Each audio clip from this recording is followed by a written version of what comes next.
जय श्री राम। आज का हमारा टॉपिक है घर में अशांति के कारण। वो कौन कौन से कारण होते हैं जिसकी वजह से एक व्यक्ति को अपने ही घर के अंदर अशांति का माहौल महसूस होता है या आए दिन बिना किसी वजह के घर में कलेश का माहौल रहता है। एक व्यक्ति महसूस करता है कि जब वो बाहर रहता है घर से तो उसको मानसिक शांति महसूस रहती है या उसका चित्त वो शांत रहता है, और जैसे ही वो घर में प्रवेश करता है उसके बाद में उसे अनजाना स्ट्रेस फील होता है या बिना वजह उसके घर में क्लेश का माहौल बना रहता है। तो आज हम इसी पे चर्चा करेंगे कि वो कौन कौन से कारण हैं या वो कौन कौन से ग्रह हैं जो आपको आपके डोमेस्टिक एटमॉस्फेयर को इफ़ेक्ट करते हैं। तो स्वागत है आप सभी का आपके अपने YouTube चैनल एस्ट्रोलॉजर महर्षि जी में। यदि आपने अभी इस चैनल को सब्सक्राइब नहीं किया है तो प्लीज़ अपने इस चैनल को सब्सक्राइब करें और बेल आइकन पे प्रेस करें, जिससे आने वाली प्रत्येक नॉलेजफुल वीडियो की नोटिफिकेशन आपको घर बैठे मिलती रहे और आप इस चैनल के माध्यम से अपने कार्मिक अलाइनमेंट को ठीक कर पाओ। और यदि ऐसे कोई भी इशू आपके लग्न चार्ट में क्रिएट हो रहे हैं तो आप बिना किसी दौड़ भाग के, बिना किसी खर्च के घर बैठे इन उपायों के माध्यम से उनका निवारण कर सकते हो। तो शुरू करते हैं आज का टॉपिक, घर में अशांति के कारण। हमारे ज्योतिष में 9 ग्रह जो है उनमें कुछ प्लैनेट्स को मेलेफिक बताया गया है और कुछ को बेनिफिक बताया गया है, यानी कुछ अशुभ ग्रह और कुछ शुभ ग्रह हैं। यदि अशुभ ग्रहों की प्लेसमेंट आपके लग्न चार्ट में 4th हाउस में हो जाए तो वो आपके कहीं ना कहीं एक अशांति का कारण बनता है और जिनके माध्यम से घर में क्लेश का भी माहौल हो सकता है। तो आइए जानते हैं सबसे पहले लग्न कुंडली में वो 4th हाउस कौन सा होता है। ये एक लग्न चार्ट है, इसमें 12 भाव होते हैं और यहाँ से हम काउंट करते हैं 1st, 2nd, 3rd और ये 4th। ये जो 4th हाउस होता है ये हमारे घर के माहौल को रिप्रेजेंट करता है, मदर को रिप्रेजेंट करता है, और जहाँ आप अभी 8% रह रहे हो उस माहौल को ये रिप्रेजेंट करता है।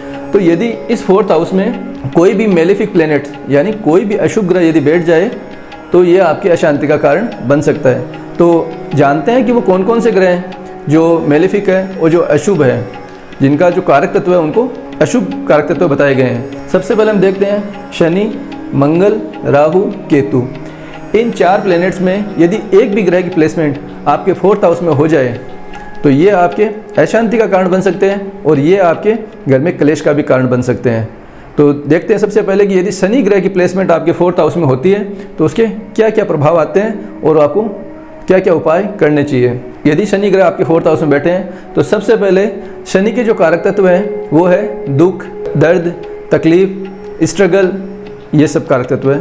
प्लस जो 4th हाउस है वो आपकी मदर को रिप्रेजेंट करता है। तो यदि शनि ग्रह आपके 4th हाउस में बैठते हैं तो कहीं ना कहीं आपका जो मदर है आपकी उनका स्वास्थ्य खराब भी रह सकता है। इसके अलावा आपको अशांति महसूस करनी पड़ेगी और यदि आपने अपनी जिम्मेदारियों से विमुख होने की कोशिश की, क्योंकि शनि ग्रह जो है वो आपकी जिम्मेदारी का भी कारक है, तो यदि आपने जो घर के प्रति जो जिम्मेदारियां हैं उनसे विमुख होने की कोशिश की तो शनि ग्रह आपको कहीं ना कहीं परेशान करेंगे। इसके अलावा हम देखते हैं इनकी दृष्टियाँ।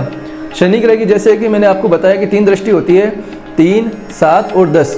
तो अगर शनि ग्रह यहाँ बैठे हैं तो यहाँ से 3 नंबर दृष्टि 1, 2, 3 छठे भाव पे आएगी। तो छठे भाव से आपका स्वास्थ्य को भी देखते हैं, आपके शत्रुओं की स्थिति भी देखते हैं, आपके कर्ज की स्थिति भी देखते हैं। तो कहीं ना कहीं आपके लीगल इशू भी आ सकते हैं, स्वास्थ्य भी आपका खराब हो सकता है या आपकी शत्रुओं की संख्या भी बढ़ सकती है यदि शनि ग्रह अशुभ स्थिति में है तो। इसके अलावा 7वीं दृष्टि से देखते हैं आपके 10वें भाव को, जो कि कर्म का भाव है।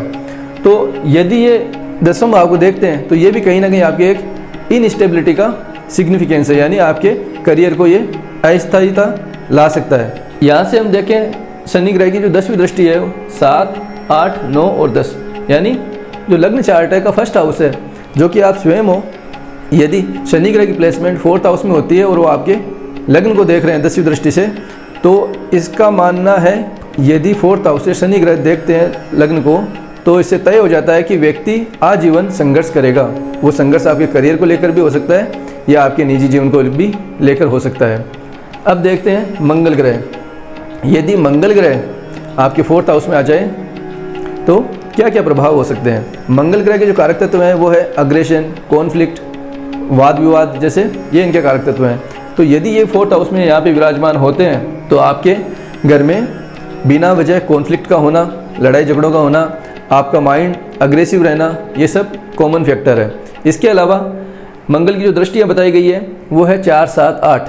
तो यहाँ से 1, 2, 3 और 4। अपनी फोर्थ एस्पेक्ट से ये 7th हाउस को देख रहे हैं। 7th हाउस आपके पार्टनर को रिप्रेजेंट करता है। अब ये पार्टनर एक लाइफ पार्टनर भी हो सकता है और एक आपका व्यापार का पार्टनर भी हो सकता है। तो इनकी अगर 4th हाउस में मंगल ग्रह है तो इनकी 4th एस्पेक्ट की वजह से आपका जो पार्टनर है उनके साथ आपका डिस्प्यूट हो सकता है, उनके साथ आपका कॉन्फ्लिक्ट भी हो सकता है। इसके अलावा मंगल ग्रह की 4, 7, 8 जो दृष्टियाँ बताई है, 7वीं दृष्टि आपके कर्म भाव पे है। तो कर्म भाव पे होने का मतलब ये है कि यदि ये हाउस खाली है तो आपका प्रोफेशन कहीं ना कहीं भूमि से जुड़ा हुआ हो सकता है। आप टेक्निकल कार्य से भी आप जुड़े हुए हो सकते हो, लाइक एन इंजीनियर। इसके अलावा 8वीं दृष्टि से आपके इच्छाओं को देखते हैं, इच्छा पूर्ति को देखते हैं। तो कहीं ना कहीं फ्रेंड्स का भी ये भाव होता है, तो आपके मित्रों से अनबन भी रह सकती है। अब देखते हैं हम राहु देव को।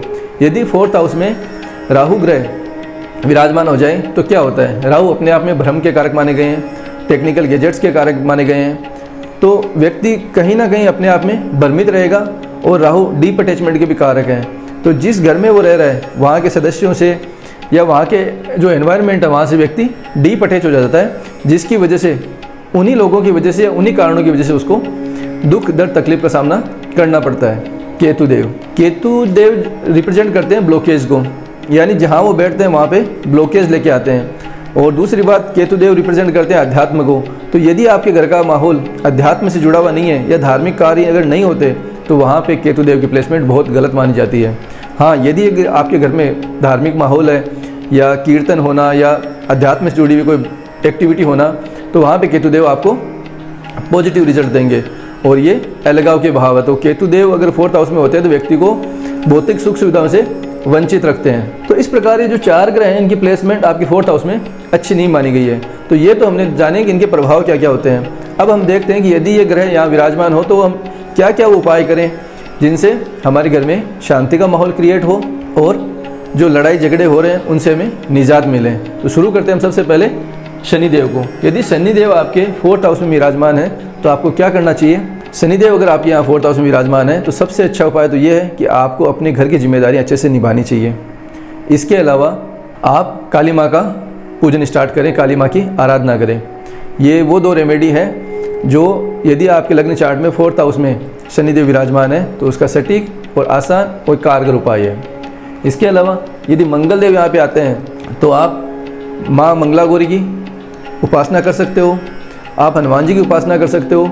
माता जी की उपासना के लिए मैं इसलिए रिकमेंड कर रहा हूँ क्योंकि जो 4th हाउस होता है वो आपके मदर को रिप्रेजेंट करता है और यदि व्यक्ति अपने घर में कष्ट में है तो सबसे ज़्यादा ध्यान रख सकती है वो है मदर।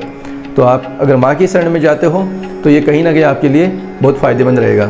राहु देव अगर आपके 4th हाउस में आते हैं तो आपको कौन सी देवी की उपासना करनी चाहिए, आपको कौन से उपाय करें जिससे आपको निजात मिले। तो आप माँ दुर्गा की उपासना कर सकते हो, माँ दुर्गा के आप स्रोत पाठ कर सकते हो। दुर्गा माँ की उपासना करने से आपको राहु देव कहीं ना कहीं आपको निजात देंगे।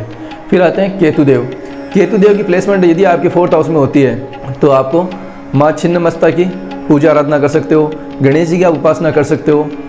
और यदि इन चारों जो प्लैनेट्स हैं इनके अलावा यदि आप इनमें कन्फ्यूजन होता है कि मैं कौन कौन सी देवी की पूजा करूं या कौन सी की नहीं करूं, तो सबसे सटीक और सबसे अच्छा उपाय और सबसे अच्छा कारगर आपकी दुर्गा सप्तशती में एक मंत्र है जिनके मंत्र उच्चारण से आपको मन में शांति महसूस होगी और आपका घर के वातावरण जो है वो सकारात्मक ऊर्जा से भर जाएगा। तो मंत्र कौन सा है। ओम सर्व मंगल मांगल्ये शिवे सर्वार्थ साधिके शरण्यम त्र्यंबके गौरी नारायणी नमस्तुते। इस मंत्र को उच्चारण आप करते हो या इस मंत्र से आप घर में जप करते हो तो ये आपके घर की ऊर्जा को सकारात्मकता प्रदान करता है और आपके जो घर का माहौल है वो एक पॉजिटिव माहौल हो जाएगा। आशा करता हूँ आज की ये जानकारी आपको बहुत पसंद आएगी और आप इसे शेयर भी करोगे। आपसे रिक्वेस्ट है कि आपके द्वारा शेयर किया गया ये वीडियो या ये जानकारी किसी भी व्यक्ति के अगर जीवन में काम आती है या एक जानकारी के माध्यम से उसके घर का माहौल ठीक होता है तो हमारे लिए एक बहुत बड़ी बात होगी। मेरा इंटेंशन हमेशा ये रहता है कि हमारा वीडियो किसी न किसी व्यक्ति की लाइफ में अच्छा फल लेके आए। तो आशा करता हूँ आप सब भी मेरा साथ दोगे और ये जो वीडियोस लाने का जो मेरा इंटेंशन है वो यही इंटेंशन है। आगे हम फिर मिलेंगे, तब तक के लिए जय श्री राम।